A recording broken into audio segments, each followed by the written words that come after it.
Ahora pasamos al trabajo con los formones. Para ello, el primer corte que vamos a hacer va a ser con la pieza horizontal. Ya veis que la he colocado sobre otra superficie supletoria, como un mártir, podríamos decir.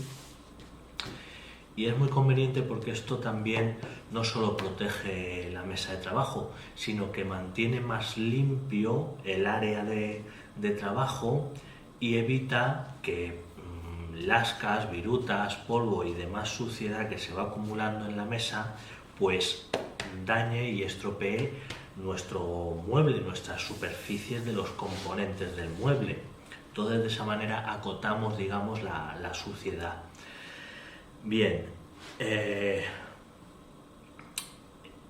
como todo, cuando se tiene experiencia y mucha práctica, no es necesario, digamos, dar tantos pasos y, y hacerlo todo de una manera tan mecánica, ¿no? Y, bueno, tomar tantas medidas, por así decirlo.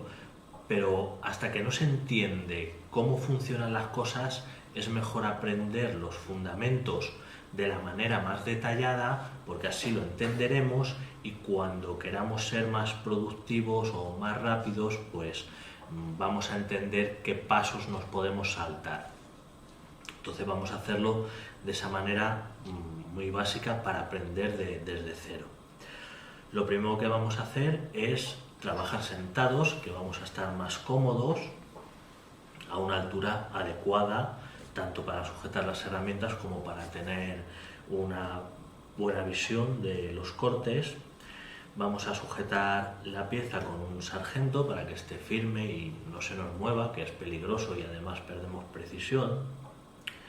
Y luego, lo que es muy importante es cómo están orientados los lazos. Quiero decir que la pieza del mueble tiene el ensamble, los lazos, hacia mi mano izquierda, hacia mi lado izquierdo. Y la línea del espaldón, lógicamente, queda a mi mano derecha. Bueno, eso se debe, esta posición, para mejorar el agarre y el corte con el formón. Al tener esta posición, vamos a sujetar el formón con el dorso, lógicamente, hacia el espaldón, hacia la mano derecha. Bueno, si no tenemos mucho conocimiento, mucha experiencia, como es lógico, podemos preguntarnos, ¿y por qué tiene que ser el dorso lo que esté orientado así y no cortamos con el formón así, que el filo pues va a cortar igual? Bueno, pues porque el dorso de los formones es la referencia, eso ya está explicado en otros capítulos, y es lo que va a hacer que el formón corte en línea. El filo va a seguir al dorso, entonces el dorso va a cortar en línea y lo que queremos en este corte justamente es que los cortes sean lineales, que vayan rectos. Hay otras situaciones que veremos más adelante en las que orientamos el formón de la otra manera, con el bisel hacia la parte del corte.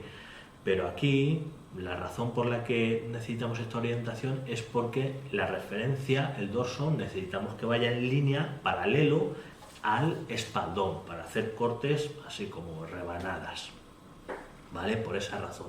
Si lo hiciéramos al revés, intentáramos cortar así, pues lo que va a pasar es que el bisel va a empujar y va a ser imposible, vamos a cortar como una cuchara y es imposible dejar esa superficie del ensamble plana, que es lo que se busca. Es algo muy sencillo. Bien, antes de mostrar cómo hacemos el corte, quiero mencionar un apunte.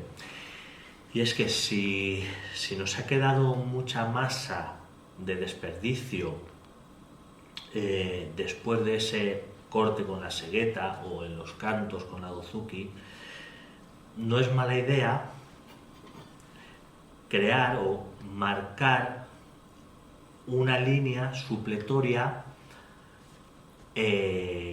que corresponda con un penúltimo corte, digamos. Quiere decir un corte antes del último corte, lógicamente, que sería en la línea del gramil, en la línea del espaldón.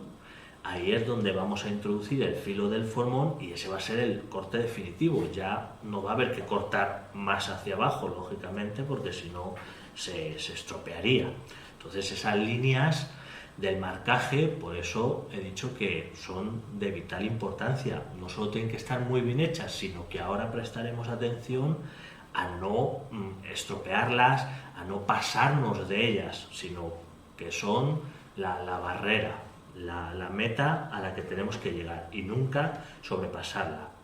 Entonces, para que ese último corte, ese corte final, se realice de la manera más limpia, pues debe ser un corte que el formón no soporte mucha resistencia por parte de la madera. Eso quiere decir que si hay mucha masa por delante de esa última línea del espaldón y tratamos de cortarla, el formón no va a poder avanzar, está frenado por esa cantidad de la madera. Entonces el formón se va a torcer y no va a avanzar y podemos llegar incluso, si hacemos el bruto, a estropear el formón, a doblarlo o, bueno, a partirlo incluso. Entonces ese último corte, para que sea de alta precisión, debe tener una dimensión, un espesor de 1/4 de milímetro, yo diría. Podríamos llegar a medio milímetro, creo que también podría valer, pero si es de 1/4 de milímetro, que vamos a sesgar una lámina, pues va a ser un corte perfecto, muy limpio y muy controlado. Por lo tanto, el que ese último corte quede esa cantidad de masa que estamos hablando que nos favorece, depende del penúltimo corte. Entonces, el penúltimo corte pues debe dejar esa cantidad de masa antes del espaldón para el último corte. Por lo tanto, lo que yo sugiero, si nos hace falta, si nos ayuda, es generar una línea de ese penúltimo corte. Entonces simplemente sería con la escuadra y el cuchillo, bueno, situar el cuchillo a ese 1/4 de milímetro desde el espaldón, ¿vale?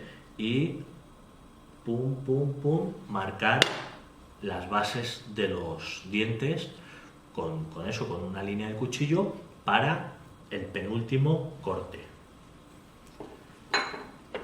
Simplemente es como una ayuda.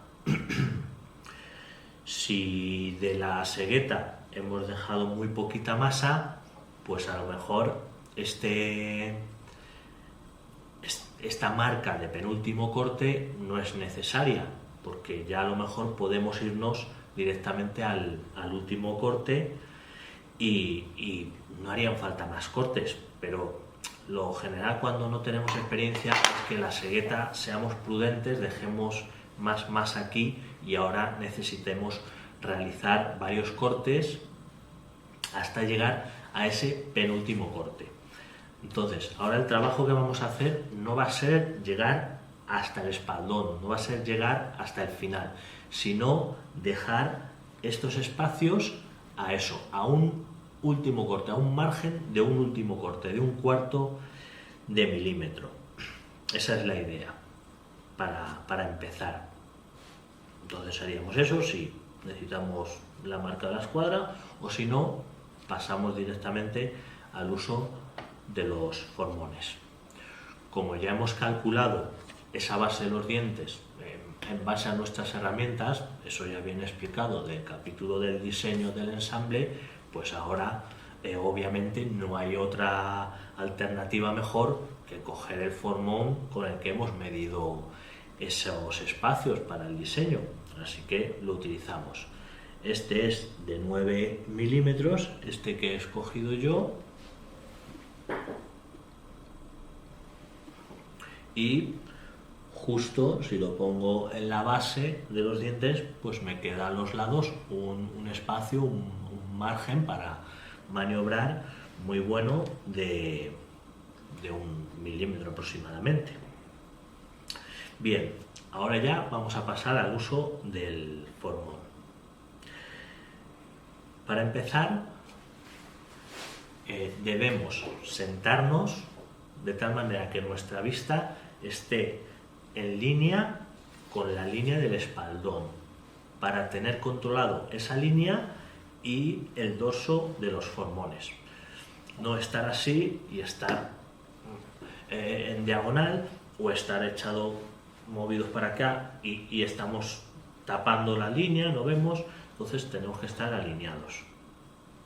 Y a una distancia que nos permita apoyar cómodamente el antebrazo o el codo encima de la mesa de trabajo.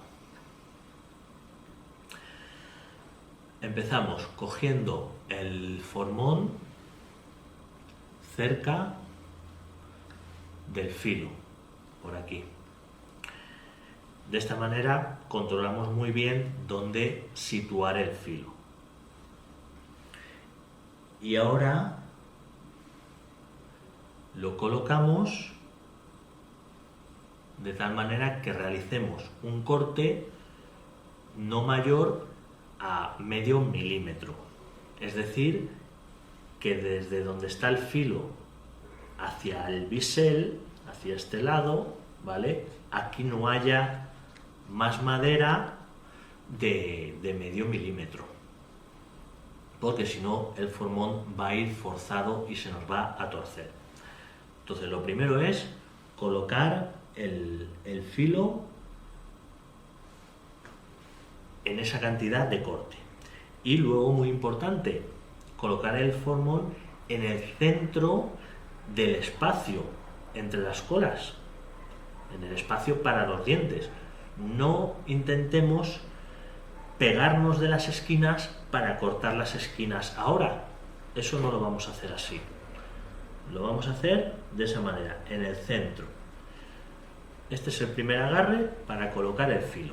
Y entonces debemos observar que el dorso del formón está paralelo a la línea del espaldón, que no hagamos un corte torcido oblicuo con el formón. Bien, esto es lo primero. A continuación cogemos el martillo, vamos a usar nuestro martillo de acero, ¿vale? Es lo que se usa con los formones japoneses normalmente. No quiere decir que se puedan usar mazas de madera, pero ciertamente son más incómodas, más aparatosas y no dirigen la potencia con tanta precisión. Entonces, generalmente para el mueble, pues vamos a elegir un martillo de un peso adecuado al corte que hagamos. Si es una madera más dura o es un corte más grande, pues usaremos un martillo más pesado. Yo recomendaría de un peso de 575 o 650 gramos. Para cortes más delicados, más finos, en maderas, digamos, más suaves y que no son cortes muy grandes, pues escoger un martillo más pequeño, más ligero. Este, por ejemplo, es de 375 gramos. Uno de 450 gramos tampoco estaría mal, ¿vale? Entonces, para hacernos una idea de el tipo de martillo que debemos coger.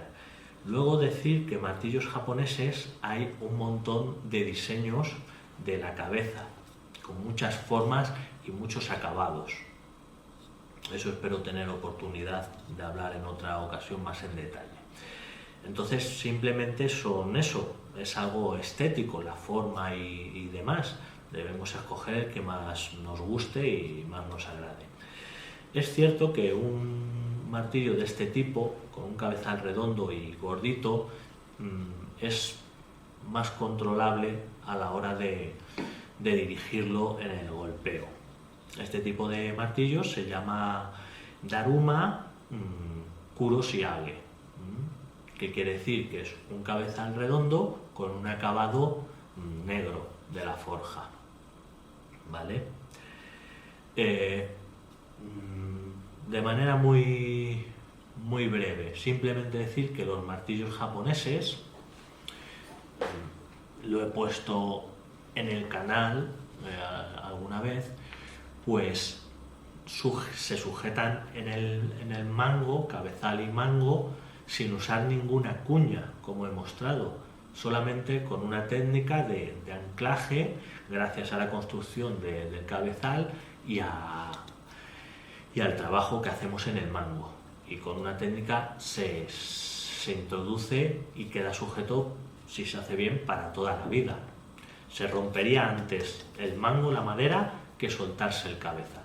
Entonces están diseñados y forjados artesanalmente para no necesitar cuñas ahí, que es mucho más efectivo. Bien, es solo un apunte. El martillo, el agarre, bueno, pues igual que las sierras, vamos a agarrar el mango. Pulgar por arriba, índice por abajo y el resto de dedos abrazan el mango, ¿vale? Ahora, es cierto que no lo vamos a agarrar como las sierras de esta manera, aquí metiendo, aquí esto, aquí el martillo no lo vamos a hacer así, porque digamos que perdemos la alineación. Lo podemos sujetar de atrás y de esta manera la longitud del mango genera, digamos, más inercia y más potencia. Si queremos más precisión y más control, lo sujetaremos más cerca de la cabeza, ¿vale? Esa es la diferencia en el agarre en un punto u otro del mango del martillo. Luego, muy importante decir que generalmente todos los martillos japoneses tienen dos caras, los martillos de acero. Una cara es plana, ¿vale?, pensada para golpear la parte redondeada de los formones y otros trabajos, pero principalmente eso. Y la otra cara del martillo es convexa, ¿vale? Y se utiliza para otras técnicas que veremos en su momento, pero saberlo. Entonces, ahora para golpear los formones vamos a usar la cara plana.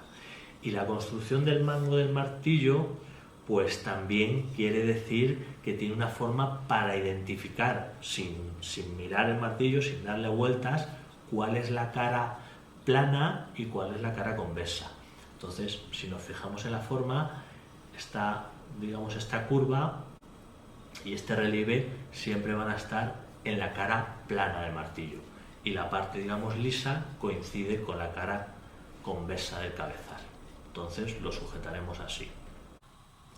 Aparte de este agarre, debemos valorar la altura del golpeo. Es decir, nosotros vamos a cortar con el formón en esta posición y el martillo va a golpear aquí. Por lo tanto, lo que buscamos, la técnica con el martillo, es que la cara del martillo golpee de forma paralela a la superficie de corte. Entonces, esto debe golpear de esta manera, no debe ser un picoteo. Para ello, vamos a poner el codo a la altura del extremo del formón, del extremo donde vamos a golpear. Y de esa manera, ya así, pivotando en el codo, vamos a realizar el golpeo con el martillo y el corte con el formón. Decir, simplemente por si sirve de ayuda, que podemos colocar una escuadra como ayuda visual para guiar el formón de manera perpendicular perfectamente. Entonces lo situaremos la escuadra de tal manera que se alinee la hoja de la escuadra con el dorso, ¿vale? Simplemente como ayuda visual si todavía no controlamos muy bien la posición del formón. Bien, y ahora ya vamos a la práctica. Como decimos, cogemos, voy a quitarla para que se vea mejor la acción, cogemos de entrada el formón cerca del filo para controlar muy bien cómo posicionarlo. Colocamos el filo para realizar un corte en torno a medio milímetro, no más. Y que el dorso quede paralelo a la línea del espaldón. Ahora, con el martillo clavamos el formón, ¿vale? Damos un golpe y ya el filo ya se ha clavado. Entonces, ahora, sin quitar el martillo del formón para sujetarlo, cambiamos el agarre. Y ahora entonces cambiamos el agarre y sujetamos el formón con los dedos, como una pinza, más o menos por el cuello del casquillo, a esa altura. Y aquí terminamos de realizar el corte.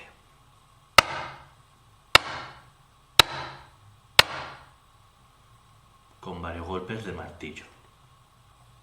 Bien, ahora decir, no hay que cortar con el formón hasta el final, porque no sabemos dónde va a acabar el filo y podríamos estropear la otra cara. Por lo tanto, vamos a cortar hasta la mitad y un poquito más, un par de milímetros más, hasta la mitad del espesor, ¿vale? Para ello, si queremos medir esta distancia, bueno, pues podemos hacerle una marca en el dorso con un rotulador a esa altura que no sobrepase la distancia que queremos recorrer, ¿vale? Y así lo haremos de las dos caras. Ahora vamos al siguiente espacio y vamos a verlo de cerca, todo lo que he explicado, para verlo más en detalle. Ahí tenemos el exceso o margen que hemos dejado del corte de la segueta. Bien, esta cantidad es muy grande para cortarla en una sola vez, es decir, llevar el filo del formón ahí al espaldón y desde aquí cortar todo esto. Bueno, pues esa cantidad es mucho y no se puede. Por lo tanto, debemos hacer al menos 2 cortes. Por lo tanto, vamos a hacer un primer corte y así dejaremos en torno a medio milímetro o un poquito menos de la línea del espaldón.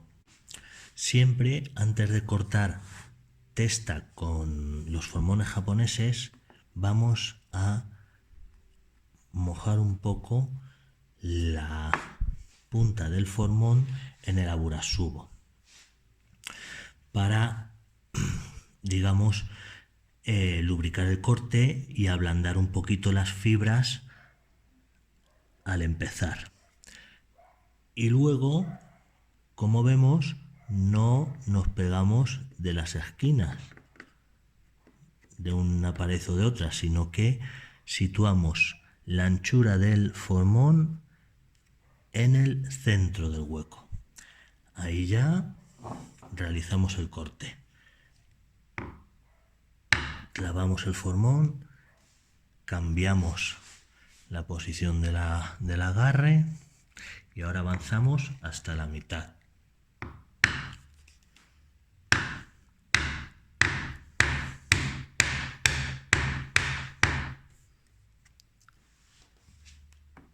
De esa manera. Y nos queda todavía masa para un último corte. Entonces, ya hemos cortado 2 Y ahora vamos a por ese último. Lo colocamos en el centro, lo clavamos y cambiamos el agarre. De esta manera. Muy importante, apoyar el antebrazo o el codo, dependiendo ya de cómo estemos más cómodos en nuestra mesa de trabajo. Pero en definitiva, lo que importa es que este agarre tenga un apoyo, porque si esto lo cogemos así al aire, pues es muy fácil que se mueva. Al impacto, el formón pierde bastante su posición. Entonces lo clavamos ahí, nos apoyamos con el antebrazo y lo sujetamos. Bien, decir que también se puede sujetar de esta manera. Este agarre también es bueno y es controlado. Lo único que hay que tener en cuenta es que se debe agarrar de esta manera, con la mano de esta manera, cerca de la capsula o el anillo de metal que tiene el formón, para evitar más que nada accidentes que pueden ocurrir si lo agarráramos así, y si el martillo falla y se nos escurre, esta distancia, este recorrido, nos va a hacer bastante daño. Entonces, de esta manera, si aquí se nos escurre, pues a ver, va a molestar, pero va a hacer mucho menos daño. Entonces, de esta manera, ahí sería el agarre, y realizamos el corte. Igualmente hasta la mitad del recorrido. Ahora le damos la vuelta a la pieza y hacemos lo mismo. Una vez hemos realizado esos primeros cortes hasta lo que decíamos, la línea del penúltimo corte, es decir, que ahora ya solo quedarían un cuarto de milímetro de masa leñosa hasta la línea del espaldón, ya sería para realizar el último corte, el corte definitivo. En ese momento lo que haremos será situar, colocar el filo justo en esa marca del gramil, en ese corte que ha hecho el gramil. Esa V pues es como un molde en el que el formón encaja perfectamente y no se pasa, no podemos equivocarnos, tenemos que introducirlo justo en ese punto. Realizamos el corte igualmente hasta la mitad.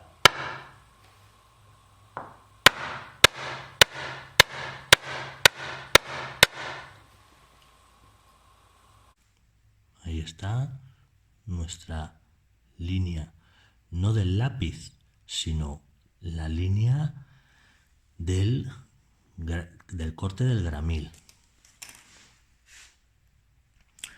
Ahí, clic. Ahí es donde hay que buscar que encaje el filo del formón. Ahí. Al clavar el filo, ese primer paso, podemos inclinar un pelín hacia atrás el formón para que las fibras de ese borde no sufran y puedan aplastarse, ¿vale? Entonces lo podemos inclinar, clavamos el filo y ya recuperamos la verticalidad y realizamos el corte como siempre hasta la mitad.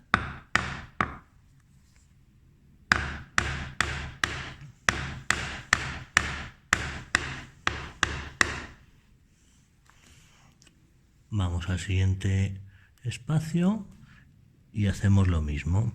Si por ejemplo tenemos el filo colocado, digamos, ahí se nos ha quedado encajado, vemos que tengo que mover el formón, pues para hacerlo de una manera sencilla. Podemos golpear con el propio martillo un poquito y con unos toques de martillo lo colocamos.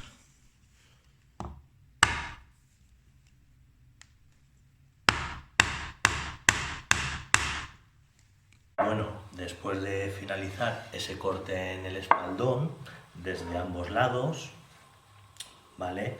La pieza nos quedará de esta manera.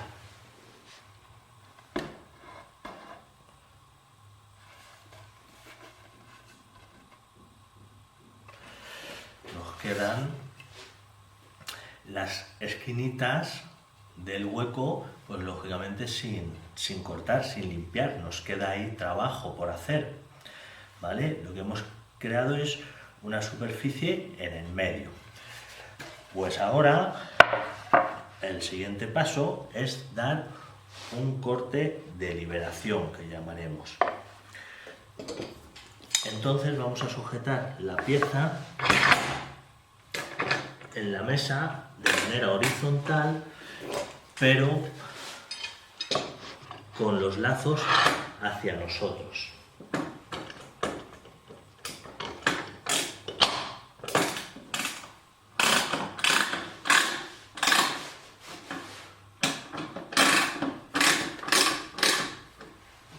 Que esté firmemente sujeta.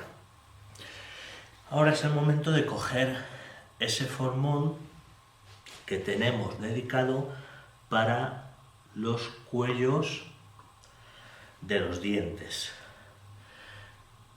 Sea el que sea, en cada caso, vamos a coger un formón que sea más ancho que el espesor de nuestra pieza, para que con una sola incisión pues abarquemos todo el trabajo, no tengamos que estar dando varios cortes.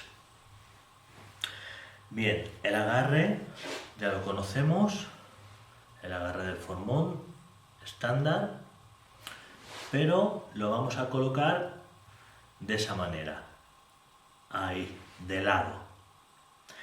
Entonces, con este lado vamos a apoyar el dorso en la cara de los lazos. Y la mano izquierda lo que va a hacer es una pinza con los dedos encima de la superficie del bisel y el pulgar agarrándose ya sea de la misma pieza o de algún punto intermedio, para que el formón vaya recto, que no se nos tuerza y cree escalones.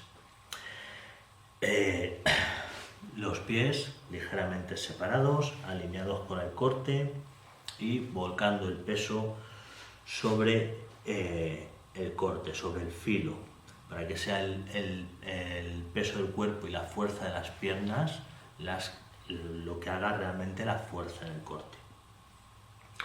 Bien, en esta posición no hay que cortar las paredes, no hay que cortar nada de las paredes porque todavía no sabemos si están bien o mal, porque a lo mejor del corte de la sierra están perfectas y no hay que cortar nada. Ahora lo único que queremos hacer es llegar con el filo a la línea del espaldón en esas esquinas que faltan por cortar. Sujetamos de esa manera, llevamos el filo hasta la esquina y ahí sí, ahí empujamos.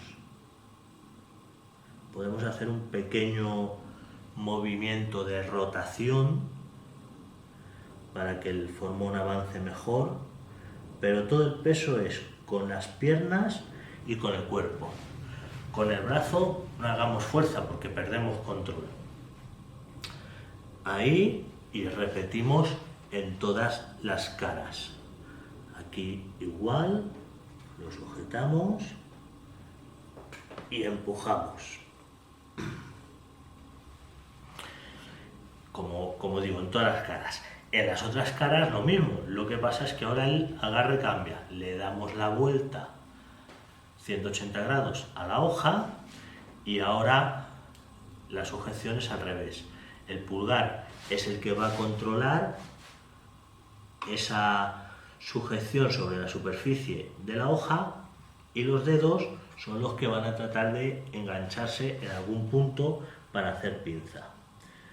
Como decimos, no hay que cortar nada de las paredes, solo hacer una incisión en la esquina, tratando de llegar con el filo a la línea del espaldón o incluso un pelín traspasarla.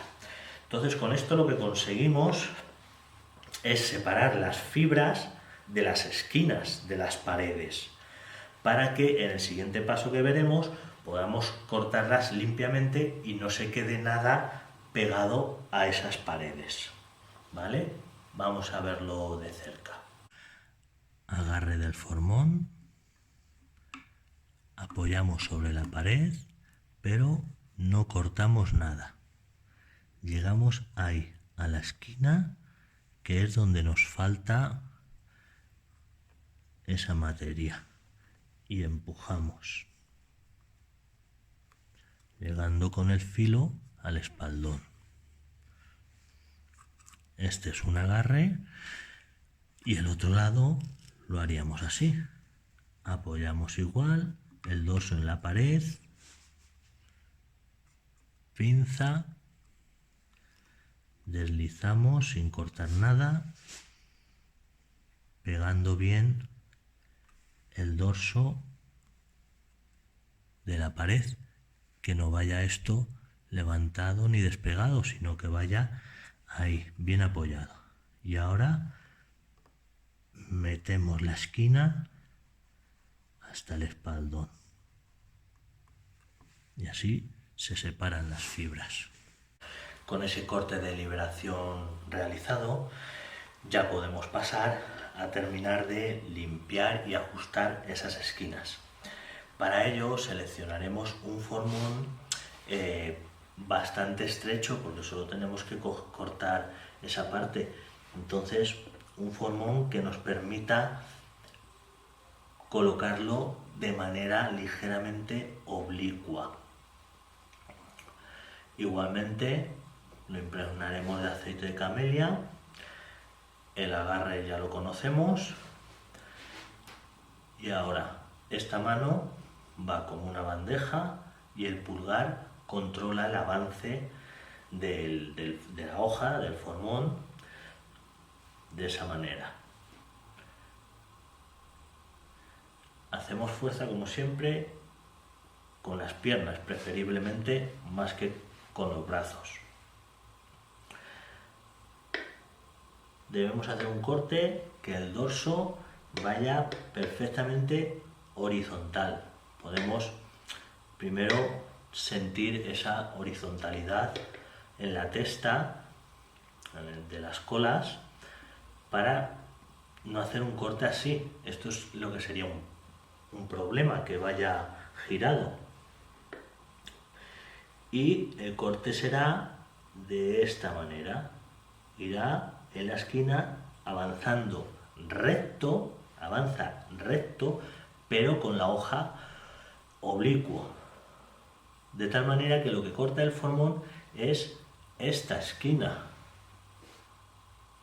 ¿Vale? Esta, bueno, o la otra, para cada esquina, lógicamente, pero quiero decir que no corta el formón, no va así recto y va cortando por aquí, porque esto lo que haría es que el costado del formón estropearía las paredes, las aplastaría las fibras y claro, quedaría feo.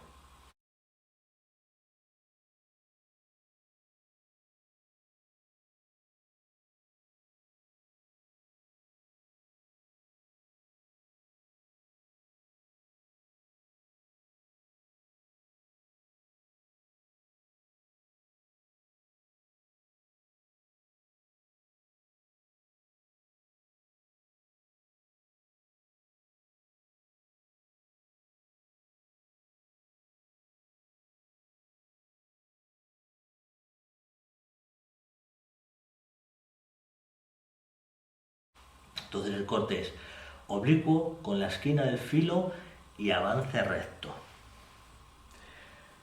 Vamos a apoyar en torno a 3/4 del filo sobre la superficie que ya hemos cortado anteriormente, que ya es aquí en la línea del espaldón, que ya está terminada.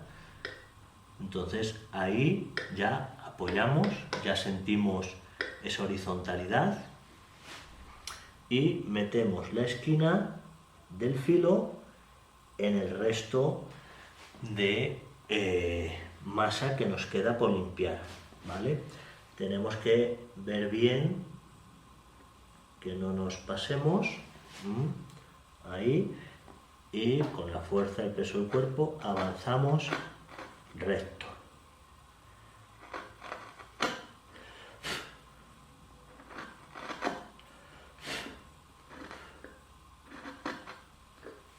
Y ahí salen las fibras limpiamente, de un lado y del otro lado. Apoyamos, ya digo, como 3/4 de la superficie del dorso. No entramos desde afuera, desde el aire. No, primero hay que apoyar el dorso. Y ahí ya metemos la esquina, siempre respetando la línea del espaldón. No vayamos a cortar ahora más de la cuenta. Igualmente avanzamos solo hasta la mitad, porque en el caso de que perdiéramos el control y saliera la hoja disparada, pues podríamos estropear la otra cara, ¿vale? Así en todos los espacios. Como vemos, los espaldones de los cantos todavía no hemos dicho nada, no hay que hacer nada. Lo único que le hemos hecho a los espaldones de los cantos, eso sí, es el corte de liberación. Ya aprovechando la posición, pues eso sí lo hemos hecho, pero lo demás no lo hemos tocado. Repetimos y le damos la vuelta y hacemos lo mismo desde el otro lado. Es un proceso repetitivo, no vamos a perder el tiempo haciéndolo delante de la cámara para aburrir al personal, que ya bastante aburridos son estos vídeos.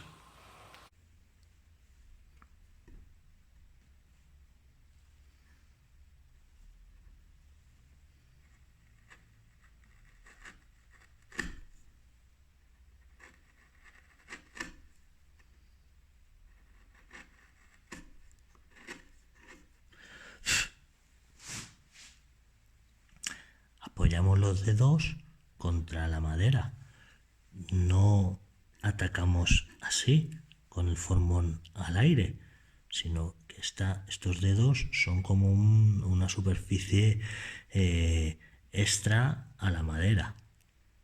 Apoyamos el dorso y con la esquina limpiamos en un corte recto.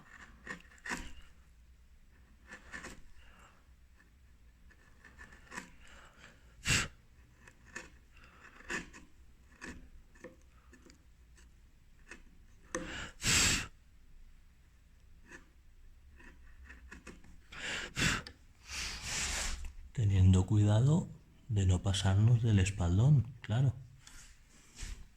Eso es primordial.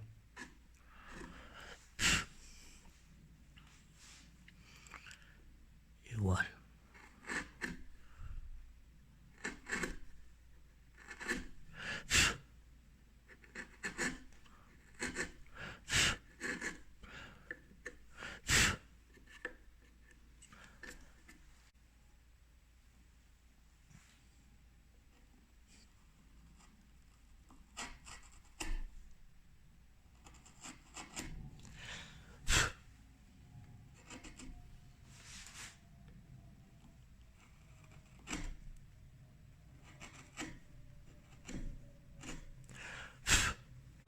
Bien, una vez que hemos terminado las esquinas, ya tendríamos lo que es el espacio entre las colas terminado hipotéticamente. Si hay que hacer algún ajuste, lo comprobaremos y lo haremos después. Pero hasta aquí, ese es el proceso completo para cortar los espacios entre las colas. ¿Vale?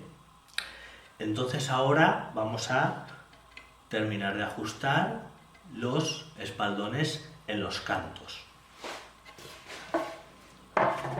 Para ello, lo mejor dentro de nuestras posibilidades es sujetar la pieza en el tornillo de banco en esta posición, ¿vale? Es decir, que el tornillo muerda por los cantos. Porque ahora la fuerza que vamos a hacer es en esta dirección, el primer corte que vamos a hacer. Por lo tanto, si lo sujetamos al revés y cortamos en esta dirección, hasta cierto punto, si hacemos mucha fuerza, la pieza siempre se va a mover, siempre se va a resbalar entre las mandíbulas del tornillo. Por lo tanto, siempre que queramos la mayor firmeza en el tornillo del banco, debemos sujetar las piezas en la misma dirección que vamos a realizar el corte, ¿vale?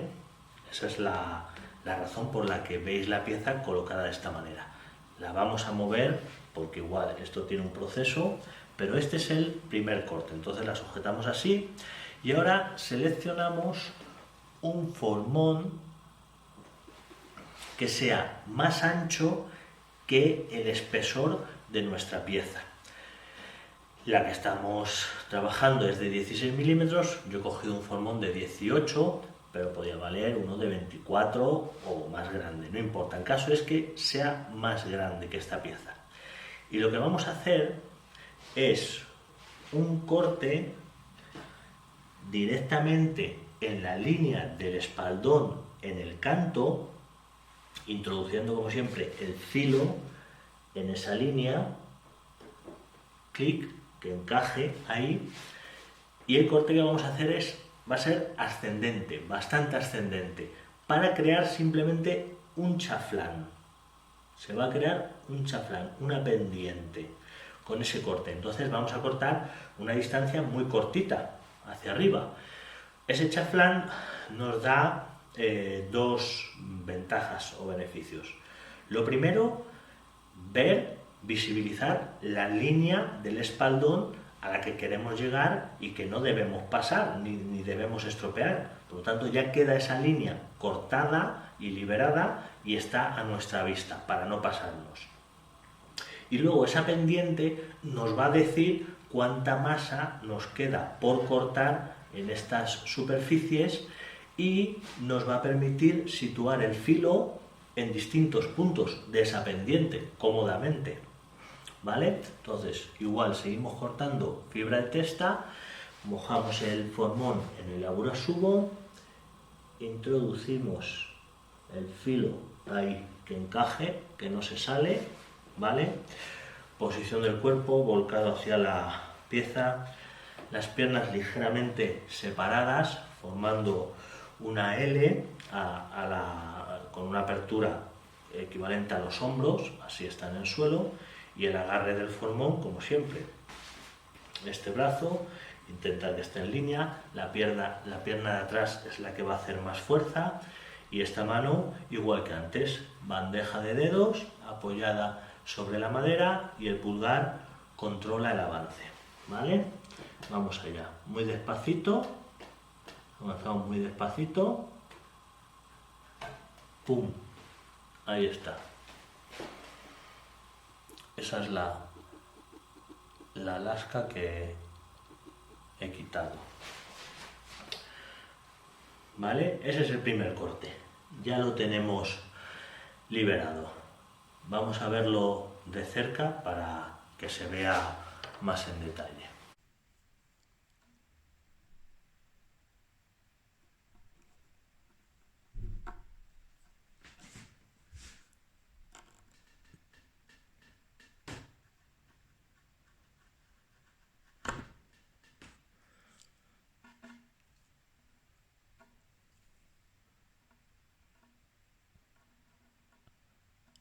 Ahí se puede ver la línea del espaldón, el límite al que queremos llegar, y no hay que cortar por debajo de esa línea.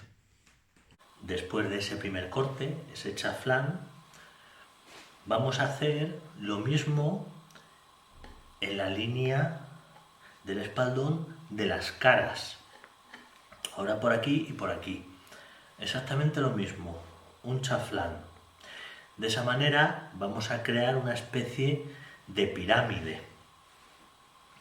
Ahora yo aconsejo seleccionar un formón más estrecho, no muy pequeño, pero más estrecho que ese espacio, esa superficie que estamos trabajando, ¿vale? Ese espaldón, bueno, pues un poquito más estrecho. ¿Por qué me conviene esto? Bueno, es sencillo, porque si cogemos un formón más grande, lo que vamos a hacer con la hoja es tapar la línea del espaldón del canto y no vamos a ver hacia dónde cortamos. No vamos a ver si el formón se nos tuerce y pueda cortar donde no queremos. Entonces, para no tapar esa línea que ya hemos cortado, escogemos un formón un poco más estrecho. Pero hay que decir la verdad, ahora mismo este corte que vamos a hacer es bastante sencillo y ciertamente aunque cojamos un formón más grande, es difícil equivocarse porque solamente hay que introducir el filo en el corte del gramil y ¡pum!, hacer ese chaflán igual que en el canto. Entonces es difícil que erremos en el corte, pero yo siguiendo, digamos, un método estricto y ortodoxo, yo aconsejo utilizar mejor un formón más estrecho que nos permite ver todo para controlarlo mejor. Entonces, igual, ahí, clic, introducimos el filo, posición, los brazos van, los codos pegados del cuerpo, no vamos a cortar así, con los brazos al aire, sino es mejor hacer un bloque, como cuando cepillamos la testa con el cepillo, es mejor hacer un bloque y con el cuerpo hacer más fuerza. En estos cortes, igual. Ahí. Tener cuidado con la pared, con la esquina de la pared, no la estropeemos. Y igual, hacia arriba. Ese pequeño chaflán. Ahí.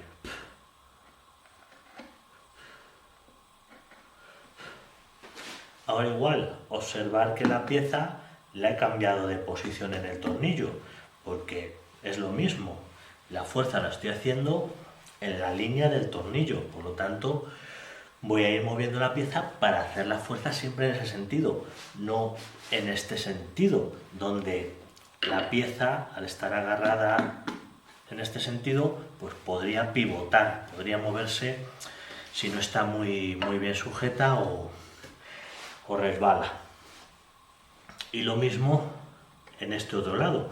Entonces ahora le damos la vuelta a la pieza y cortamos este otro lado, ¿vale? Lo vemos de cerca.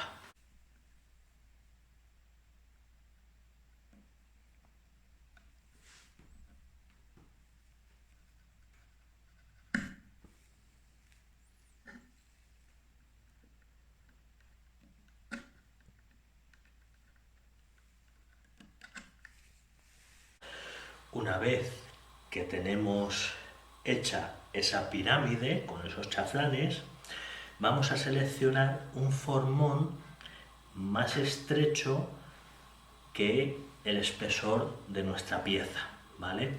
Pero tampoco muy estrecho, tampoco se trata de que sea 6 o 3 milímetros, sino lo más ancho posible, pero sin salirse del espesor de la pieza. Porque ahora vamos a cortar lo que queda de espaldón con un corte recto hacia adelante, desde el chaflán del canto. Entonces vamos a hacer cortes rectos, seguidos, bajando ese chaflán hasta terminar la superficie. Si utilizamos un formón más ancho, lo que pasa es que tapamos los bordes, tapamos los espaldones de las caras y no vemos si vamos a cortar ese espaldón, si nos vamos a pasar de esa línea, porque como no lo estamos viendo, no lo podemos controlar, solo vemos lo que tenemos delante. Entonces, con un espaldón, con un formón más estrecho, los lados los vamos a tener controlados. Ponemos el filo, el agarre de siempre, igual, y empujamos con las piernas.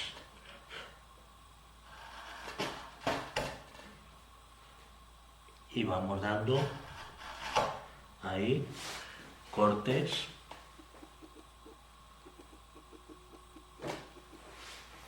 poco a poco hasta llegar a la línea del espaldón. Toda esta superficie del chaflán podemos situar el filo a diferente altura. Entonces hay que ir haciendo cortes finos, no empezar desde abajo, porque va a ser imposible e incluso peligroso.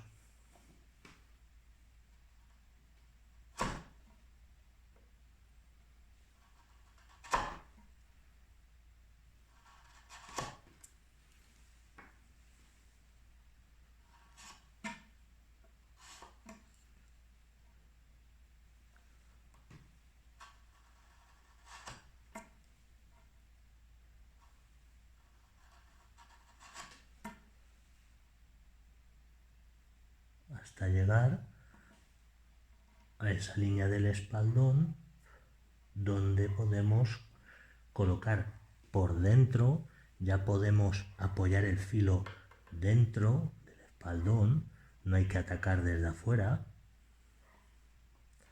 Ahí, recto.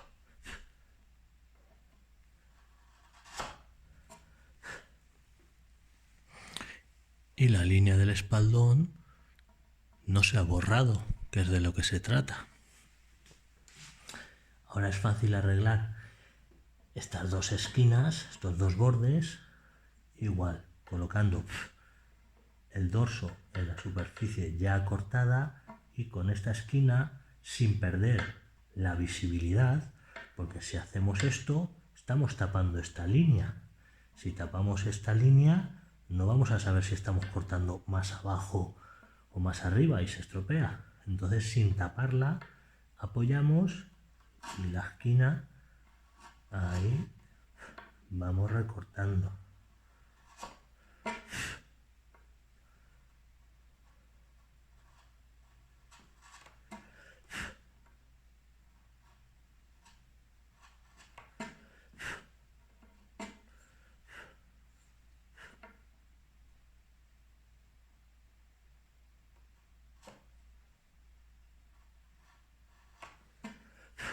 El otro lado.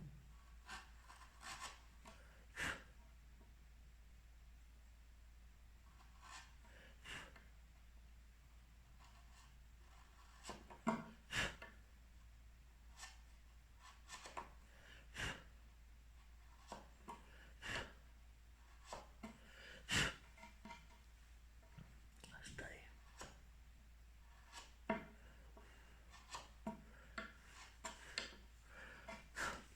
Ahí estaría, pero para terminar de igualarla, por si hubiera algún escalón, sí que podemos repasar con el formón más ancho, con mucho cuidado, claro, de no cortar nada más. Solamente por si acaso hubiera algún punto más elevado, para igualarlo todo. Ahí estaría terminado. Y ese es el proceso completo para cortar la pieza de colas. Ya hemos dicho, cerrado y luego ajuste con los formones. Ahora estaría terminado, pero no sabemos si está bien hecho el trabajo. Esa es la diferencia, que te pueden contar todo esto hasta aquí y decirte así se corta y ya está, y luego cuando te sale mal no sabes por qué, porque solo te han explicado un cómo se hace, pero no cómo está bien hecho. Entonces ahora vamos a explicar cómo se comprueban las superficies que hemos cortado para que realmente el ensamble salga bien. Ya hemos dicho que esto es un molde que tenemos que copiar, pero si el molde no está bien hecho, lo vamos a copiar mal y lógicamente va a ser un desastre de todas maneras. Entonces, ¿qué necesitamos? ¿Qué condiciones deben reunir estas superficies cortadas para que estén correctas? Bueno, pues las caras de los lazos, las caras de las colas, ¿verdad? Deben estar a escuadra, a 90 grados, respecto de la superficie de referencia, que es el interior del mueble, ¿vale? Deben estar ahí a 90 grados. O en su defecto, podrían estar ligeramente desviadas, pero estoy hablando de medio milímetro, de una cosa casi insignificante, pero que se puede aceptar un pequeñísimo error si la desviación es hacia adentro de la cola. Es decir, que el borde del interior, el dibujo, digamos, de la cola en el interior, en la parte de atrás, sea más pequeña que el dibujo que tiene en la cara exterior. Porque eso significa que la cola, el lazo, va a ser como un embudo. Entonces, como lo que vamos a copiar es esta cara interior, eso va a ser más pequeño que la cara exterior, por lo tanto la cara exterior va a entrar como una cuña y va a cerrar todos los huecos, por lo tanto va a ser correcto. Si es al revés, que el error en la desviación de la pared hace que la cara exterior del lazo sea más pequeña que la cara interior, pues va a pasar lógicamente lo contrario. Vamos a hacer un dibujo en la otra pieza de dientes más grande y cuando lo encajemos, como lo que queda visible es la cara exterior y es más pequeña que lo que hemos copiado, pues lógicamente van a quedar huecos y el ensamble pues se va a salir, no va a valer para nada.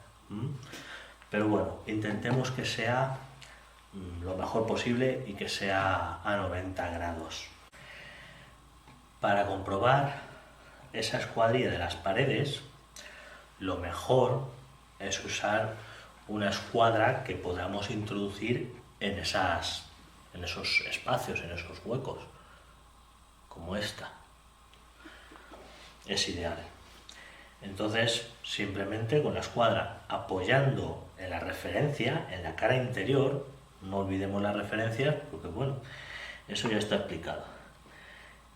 Iremos apoyando así y deslizando la escuadra y comprobando. Podemos comprobar en varios puntos de la pared, porque a lo mejor pues está muy irregular y en un punto está bien y luego por abajo está mal, ¿vale? Entonces, de esa manera.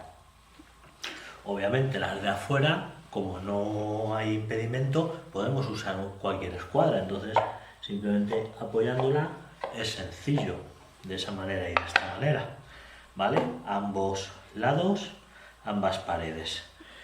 Eso es lo que vamos a hacer para comprobar que estén bien. Si hay alguna que tiene la desviación errónea, entonces lo que haremos será con el lápiz señalar ahí en la testa, podemos poner una flecha que hay que arreglar esa pared en ese punto, en una esquina o en la otra. Eso para empezar.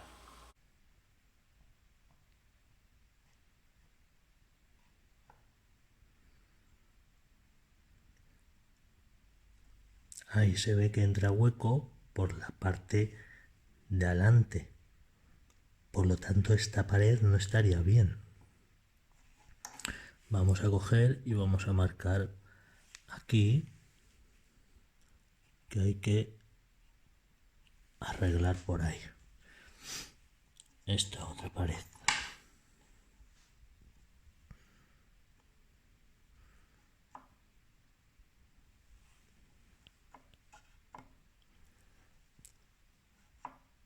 Esta pared está bien.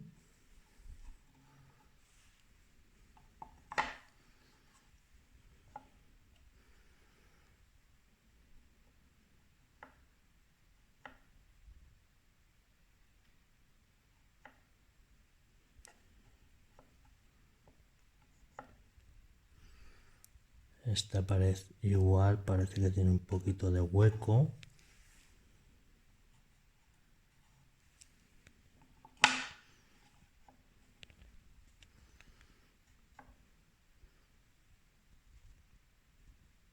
Y esa está bien.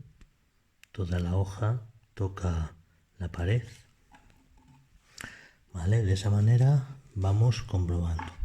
En el otro lado haremos lo mismo y marcaremos.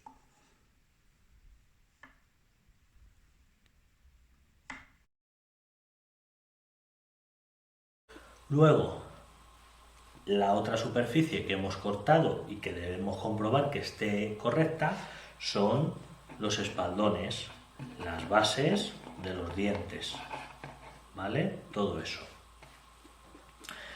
¿Qué interesa que reúna esta superficie?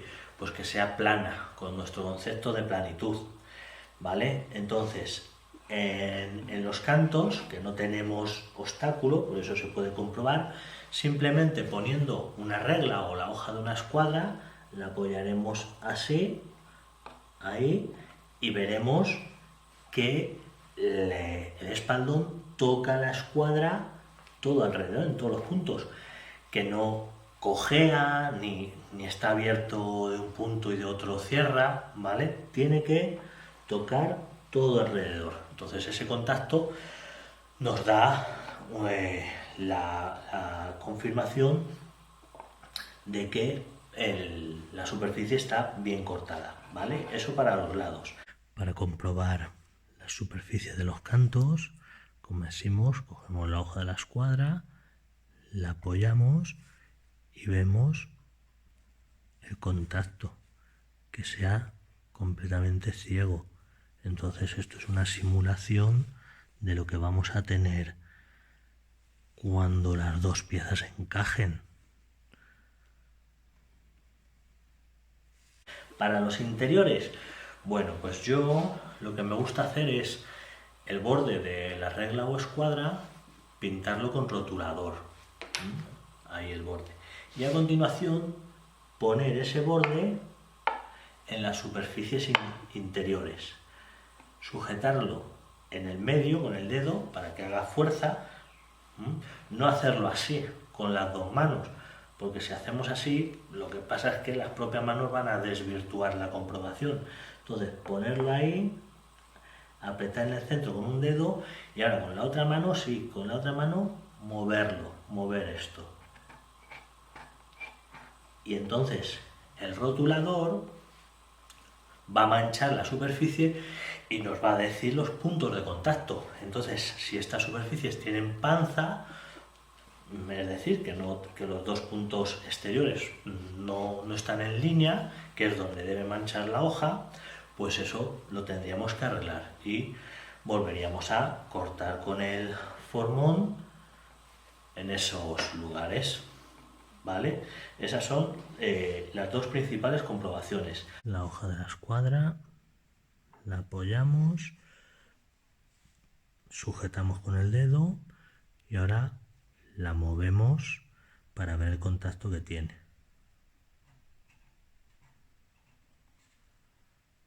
Que esté bien apoyada para que no nos engañe. Y ahí vemos cómo tanto de un lado como del otro toca, por lo tanto nos dice que es plano. Aparte tiene buen contacto porque en el medio pues también está tocando. Miramos otro borde. Vamos a aprovechar ahí.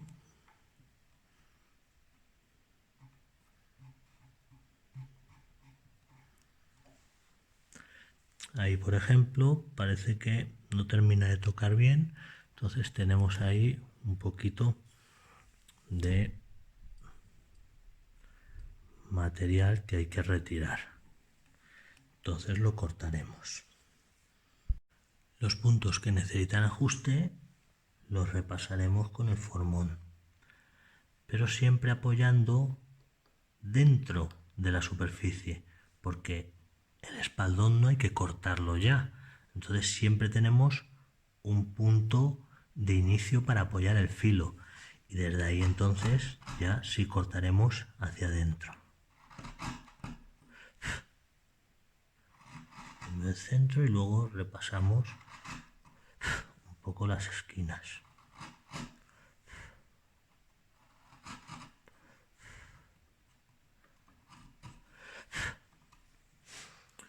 De aquí si queremos repasar un pelín, no viene mal. Ese espacio estaba bien y este último que tenía un poquito de panza.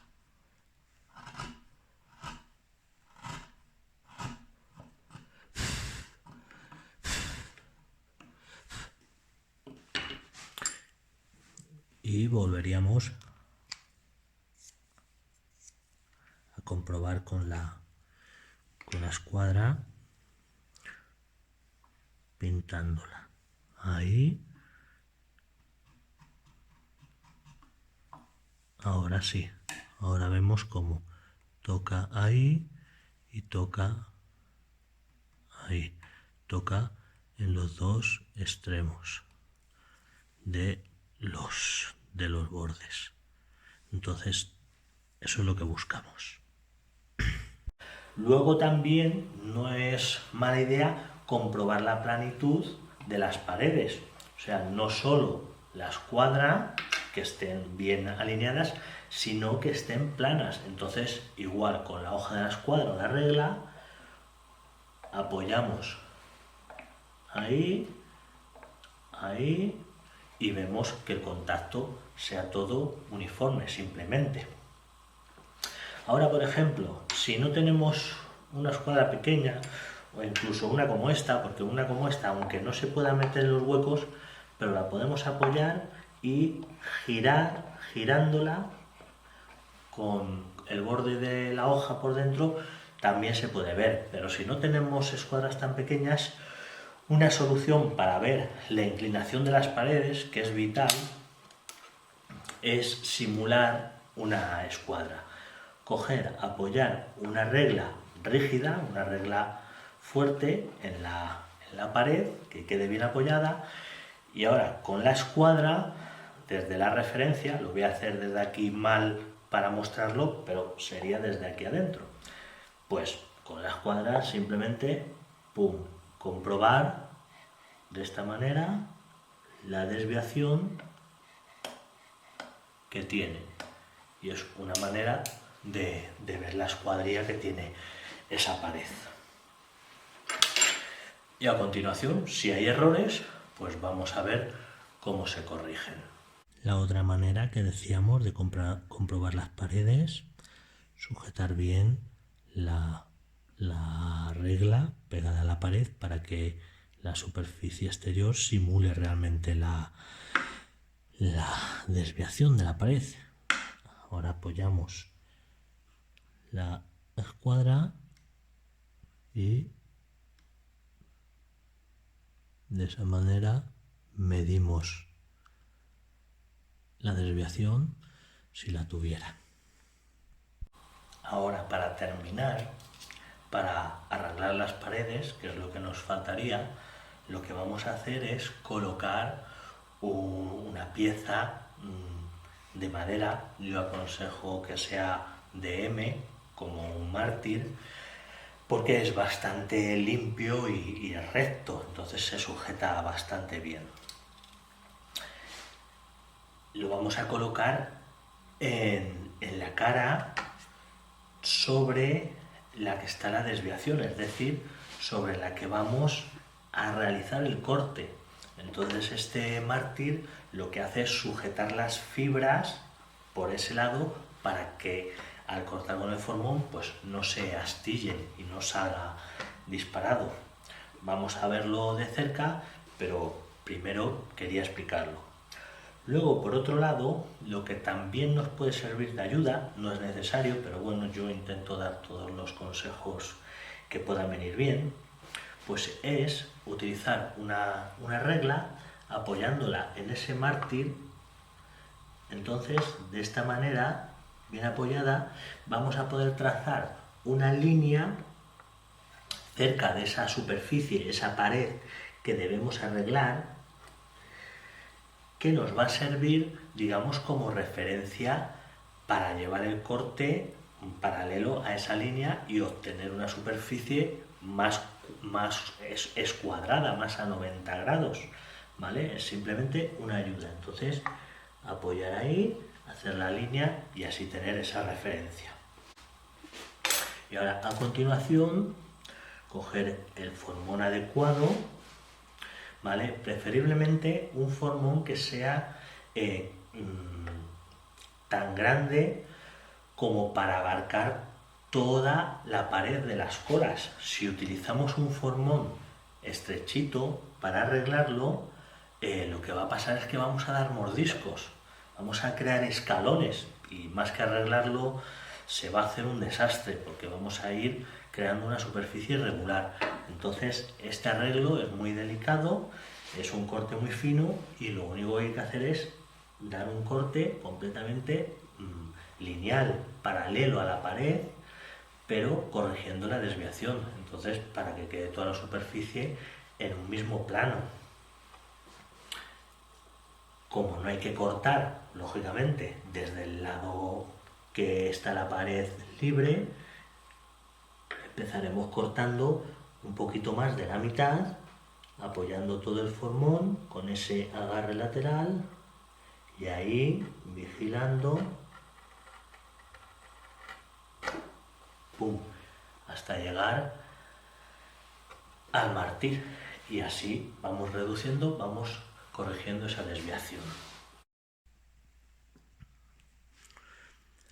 Aquí podemos ver las flechas que nos indican la desviación y la pared que está desviada. Entonces, donde está la flecha quiere decir que aquí es donde hay que cortar, ¿vale?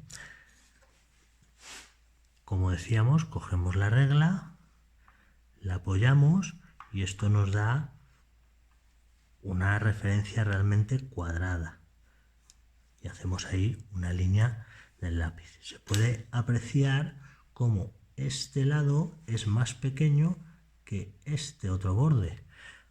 Ahí está claramente la desviación. Cogemos el formón, que ya vemos que ocupa más, pero no pasa nada porque estamos viendo dónde realiza el corte, entonces no es un problema. Empezamos el corte un poquito más de la mitad de ese espesor. Bien apoyado y ahí poco a poco tiene que ser un corte muy suave.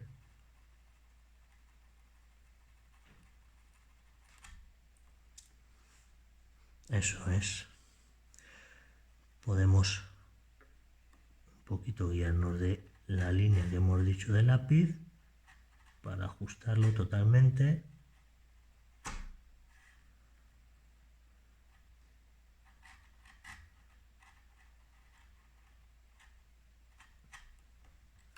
Hasta ahí. Y ahora ya sí vemos que nos queda esa línea bien paralela. Lo mismo en los otros puntos que están indicados con las flechas. Después de hacer todos esos ajustes y arreglos pertinentes y comprobar siempre que las superficies están correctamente como deben estar, ya tendríamos terminada la pieza de colas. lo haremos en las dos esquinas, lógicamente. Lo primero tendremos que cortar 2 colas para la parte de abajo y ahora aquí irán los 2 dientes. Entonces, para terminar esta parte vamos a mencionar algunos apuntes. Lo primero, por ejemplo, ¿por qué marcar con lápiz el dibujo de las colas en ambas caras? ¿Verdad? Hemos hecho el dibujo de las colas en los 2 lados.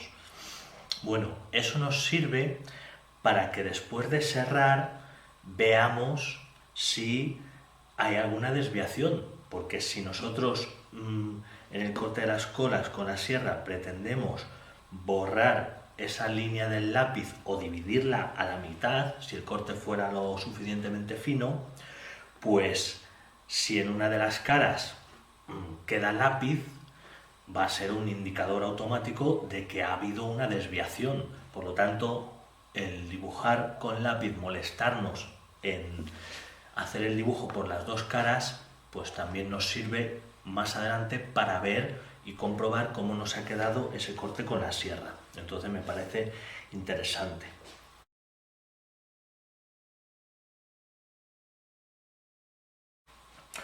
Luego, una advertencia sobre la teoría de hacer los lazos, digamos, con esa pequeña forma de cono para que entren como una cuña. Es decir, que el dibujo de la cara interior de las colas o lazos sea más pequeño que el del exterior, para que entren eso, encajados.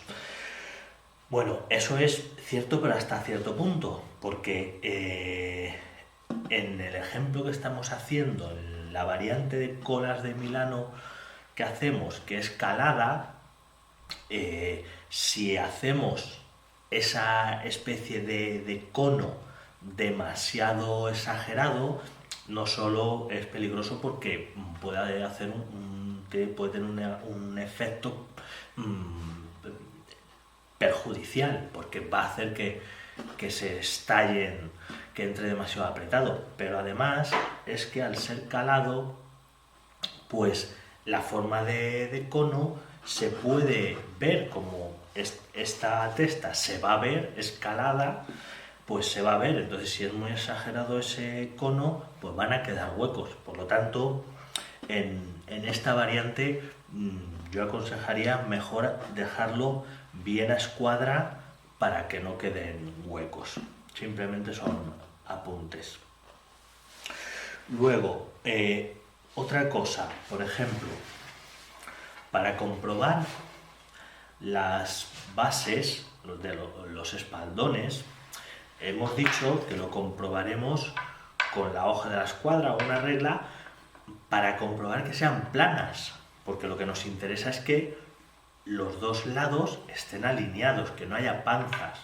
Bueno, esto debe ser así porque si lo que hiciéramos fuera comprobar con una escuadra desde la cara interior, de esta manera, esto es una comprobación que puede dar errores, no es tan fiable, porque aquí nos estamos, digamos, basando en la cara interior, si lo hacemos desde la referencia, y no nos estamos basando en la testa, que es desde donde se ha marcado con el gramil ese espaldón. Entonces, realmente para comprobar esa superficie, la referencia es la testa, no el interior. Aparte, al hacerlo con una escuadra, no estamos viendo, realmente no nos deja ver bien que estos 2 puntos estén alineados.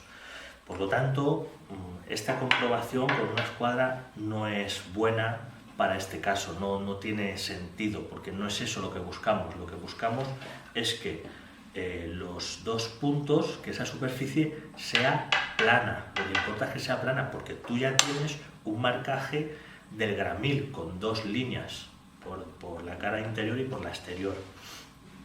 ¿Vale? Es otra cuestión.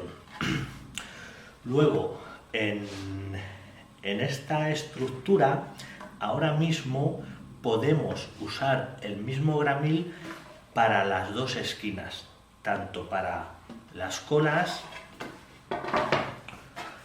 como para los dos lados de los dientes, ¿vale? Porque es el primer paso de la estructura. ¿Qué quiero decir con esto?